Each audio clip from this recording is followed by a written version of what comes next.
નમસ્તે વિદ્યાર્થી મિત્રો, મારી યુટ્યુબ ચેનલ પિયુષ સેરસિયાની અંદર આપનું હાર્દિક સ્વાગત છે। જો તમને મારા વિડીયો ગમે તો લાઇક, શેર અને કોમેન્ટ કરો, અને હજી સુધી વિદ્યાર્થી મિત્રો મારી ચેનલને સબસ્ક્રાઈબ ન કરી હોય તો ખાસ સબસ્ક્રાઈબ કરો અને બેલ નોટિફિકેશન ઓન કરો, જેથી કરીને તમને નવા વિડીયોના નોટિફિકેશન મળતા રહે। તો ચાલો વિદ્યાર્થી મિત્રો, ધોરણ 4 ગણિત, તેમાં એકમ છે 5મું, દુનિયા જોવાનો રસ્તો। વિદ્યાર્થી મિત્રો, અહીંયા પ્રશ્ન પહેલો છે, સાચો વિકલ્પ પસંદ કરી ખાનામાં લખવાનો છે। તો પહેલામાં એ આવશે, બીજામાં સી, ત્રીજામાં બી, ચોથામાં બી, પાંચમામાં સી, ત્યારબાદ છઠ્ઠાની અંદર એ આવશે, સાતમામાં ડી, આઠમામાં બી, નવમામાં એ, દસમામાં બી આવશે।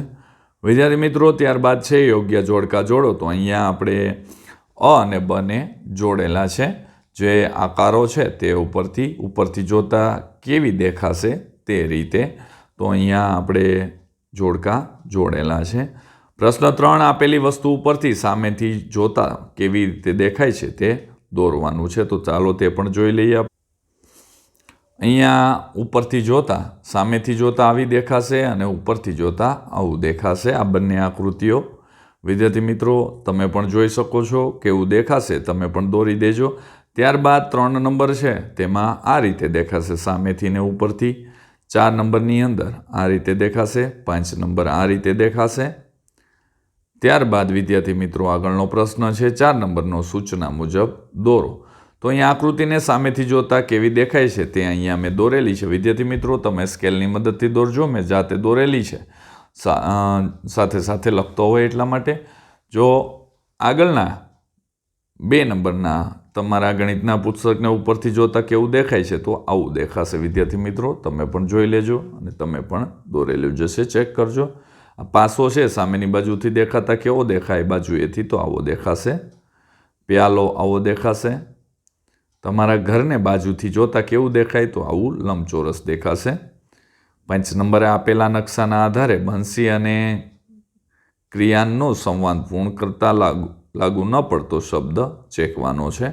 તો અહીંયા વિદ્યાર્થી મિત્રો, અહીંયા જે આપવામાં આવ્યું છે તેનું આપણે જોઈ લઈએ।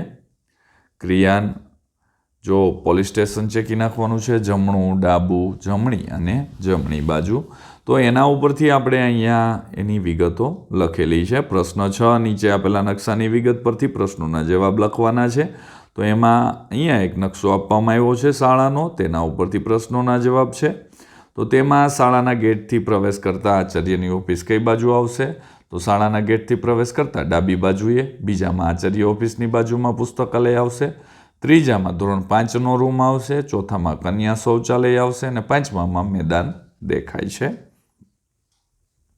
7 નંબરનો પ્રશ્ન, અહીં આપેલા 2 બોક્સની વચ્ચેની સપાટી પરની સંખ્યાઓનો સરવાળો લખવાનો છે। તો પહેલું છે, પ્રથમ બોક્સમાં નીચેની બાજુએ આવતી સંખ્યા તો 14 આવશે, બીજા બોક્સમાં નીચેની બાજુએ આવતી સંખ્યા તો 13 આવશે, અને 13 ને 14 27 સરવાળો થશે।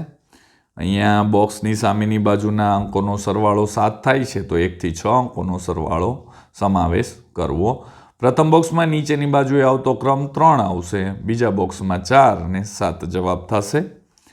ત્રીજું છે, 7 થી 12 સંખ્યાનો સમાવેશ કરી બોક્સની બાજુનો ઉપર એવી રીતે દર્શાવો કે સામેની બાજુઓની સંખ્યાના સરવાળો 19 થાય। બંને બોક્સ ઉપર 7 થી 12 સંખ્યાનો સમાવેશ કરવો। તો અહીંયા 12 અને 7 દર્શાવેલા છે। ત્યારબાદ વિદ્યાર્થી મિત્રો, 8 નંબરનો પ્રશ્ન, એક બોક્સને જોતા તેના ઉપર નીચે પ્રમાણેના અંકો દેખાય છે। આ બોક્સની સામેની બાજુએથી સપાટી પરના અંકોનો સરવાળો 7 થાય છે, તો બોક્સ ખોલતા તે આકૃતિ તૈયાર થાય તે શોધવાની છે। એમાં પીળો રંગ કરવાનો છે। તો વિદ્યાર્થી મિત્રો, આ આકૃતિ છે તેમાં તમારે પીળો રંગ કરવાનો છે, આનો સરવાળો 7 થશે। બીજું છે, એક બોક્સને જોતા તેના પરથી નીચે પ્રમાણેના અંકો દેખાય છે। આ બોક્સની સામસામેની બાજુની સપાટી પરના અંકોનો સરવાળો 13 થાય છે। બોક્સ ખોલતા જે આકૃતિ તૈયાર થાય છે તે શોધી તેમાં આછો લીલો રંગ પૂરવાનો છે। તો આ જે છે તેની અંદર આછો લીલો રંગ તમારે પૂરવાનો છે। 7 નંબરનું નીચેના બોક્સને જોતા જોતા પર નીચે પ્રમાણેના અંકો દેખાય છે. આ બોક્સના સામેની બાજુની સપાટી પરના અંકોનો તફાવત 1 થાય છે તો બોક્સ ખોલતા જે આકૃતિ તૈયાર થાય તે આ બાજુમાં આપેલી છે તે ખૂટતા અંકો લખવાના છે. અહીંયા લખી દીધેલા છે વિદ્યાર્થી મિત્રો. ત્યારબાદ ચાલો જાતે કરીએ. તેની અંદર વિદ્યાર્થી મિત્રો આ તમારે જાતે કરવાનું છે.